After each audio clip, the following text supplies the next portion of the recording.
don't believe that borrowing is bad, particularly when you are funding infrastructure development. I believe that when you fund infrastructure development, it has ripple effect across board.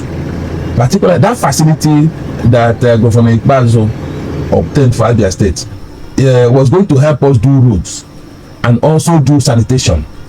When you have good roads and you are able to sustainably manage sanitation and even use it to generate revenue, it's not a bad plan.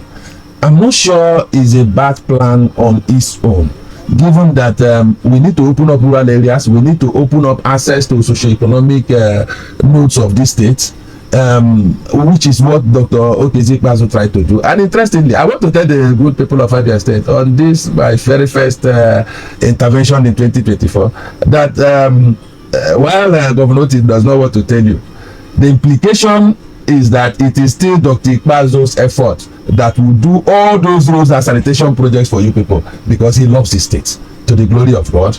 And I am also happy that whoever is the governor of Abia State at this time is able to access that fund, because other states, none of those inaugurated May 29, 2023 will be able to access any foreign facility, of course. But government is a continuum. If okay, say apply for a loan and it landed under Otti, no, I'm not sure. I think there's anything wrong. It was totally approved under Ikpeazu. It was set for flag off, but yeah, I believe in the continuity of government. I believe he should assess it. I believe that whoever is the governor should use it to work for the good people of Abia State. I totally align myself with that. What I don't believe in is you accept credit and reject debit. Oh, okay. You came on board and you started shouting debt. Now you have with one red biro increase them by more than 100%. Everything, you see, that's the problem I have with the administration currently in the state. It appears as if this is an administration held hostage by its own lies and propaganda. You know, when a leader begins to believe his own propaganda and his own lies, those things you said to deceive the people, you now believe they are real. It's a problem. The problem I have always highlighted in all my interventions was that I believe the governor is bitter, that I don't like bitterness. He is there today, that he should move forward, draw a line May 29, 2023 and move forward. But he kept looking back, angry man, angry leader. Why do you think he's bitter? He felt that he should have been governor earlier than now. And then finally, you are now governor.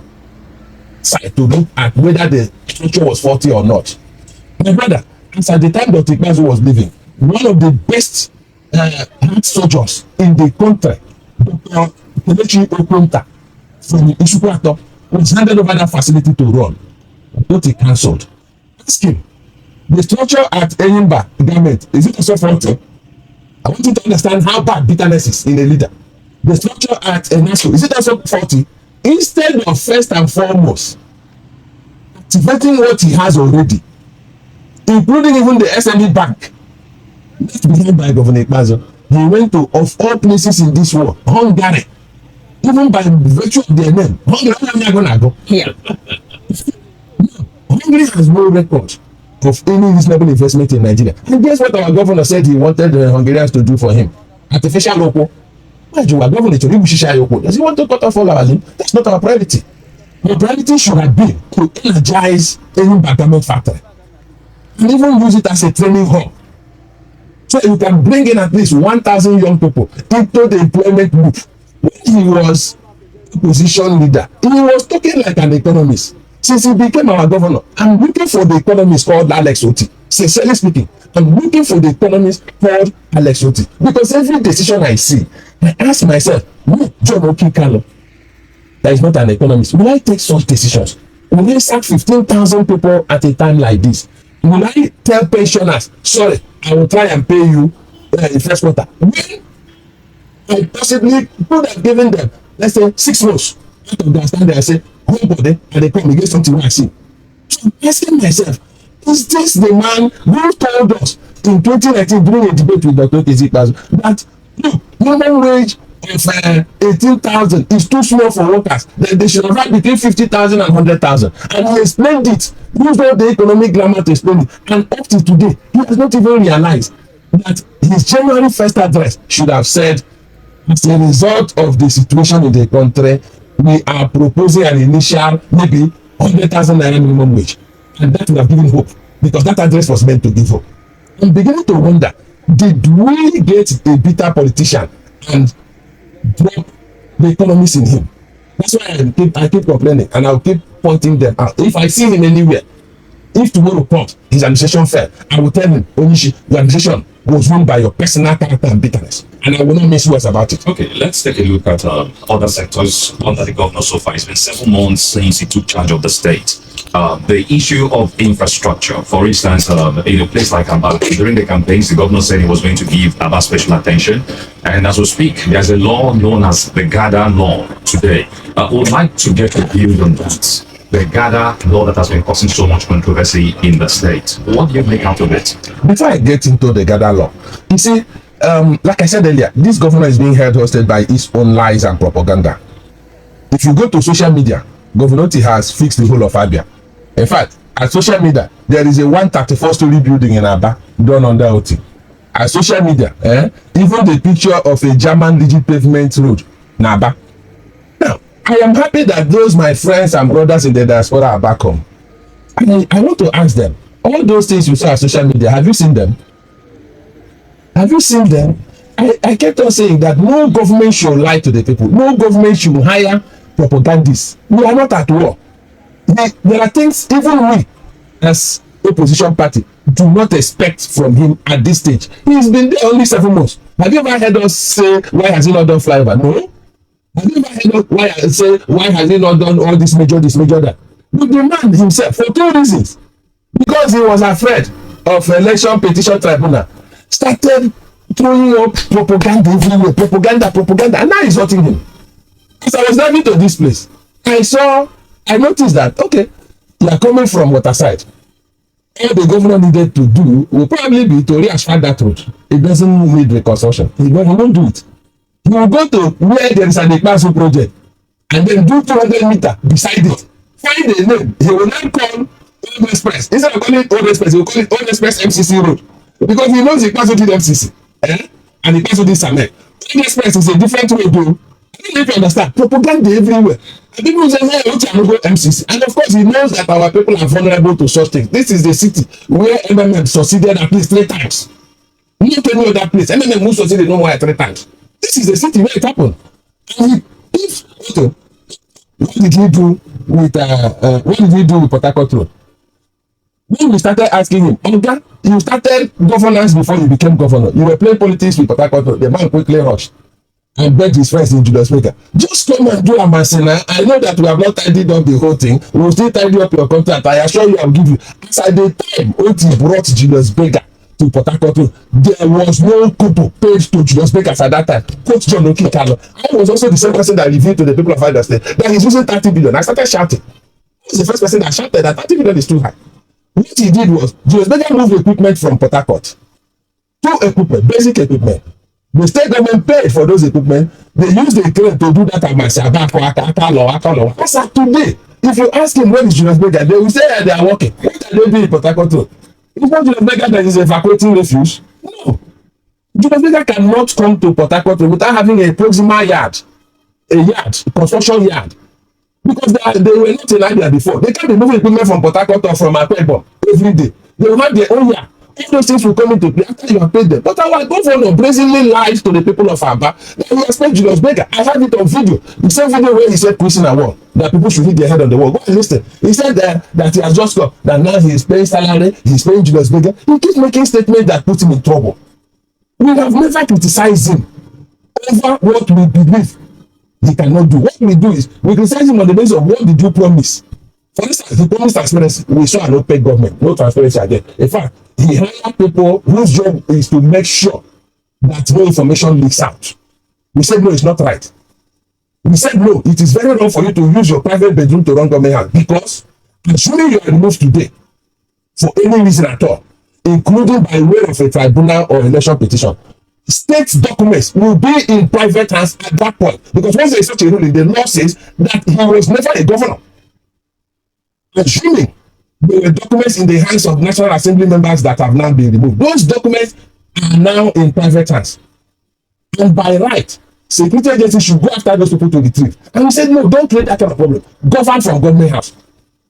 and he kept on dilly-dallying for whatever reason. It was just recently that I found out that it was spiritual. His refusal to enter government house, that it was God at work. I don't know what God wants to do. It concerns them. Are you not a prophet? My name is John Okikalo. Every John is a prophet. In this case, I am assuming my role as a public analyst only. And I'm saying that sometimes we do things without knowing the implication, the spiritual implication of what we are doing. If you are a governor, govern from government house, however it is, forget every excuse that anybody wants to give. You have 7 months already. In those 7 months, you spent about a month to renovate commissioner's quarters of more than 19 buildings. But you cannot spend. But that commissioner quarters was in a mess. I've been there and I can testify. Exactly. And he has renovated it. Fine and good. But he didn't find money to renovate old government house.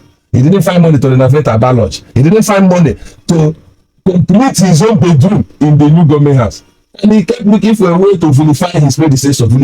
At some point, just like Buhari got tired of vilifying Jonathan, do you know that today you can hardly find any project started and finished by Buhari? So my point is this: infrastructure-wise, I have not seen anything he has delivered substantially, and I cannot even see any integration in his activities. He goes randomly. You don't go randomly.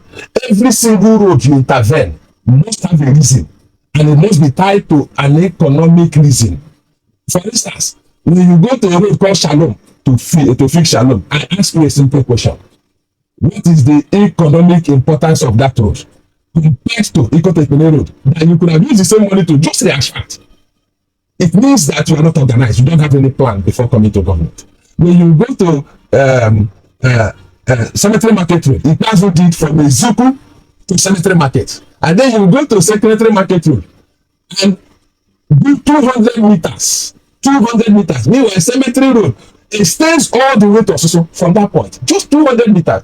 You go and bring, in fact, you use 1 naira to do road. I use 10 naira to do propaganda. Higher channel, higher AIT. I said, okay, this man is still doing Amansi government. The same kind of government we've seen before in Abia State. Which your party was also doing. Maybe he learned from you. He was a member of my party.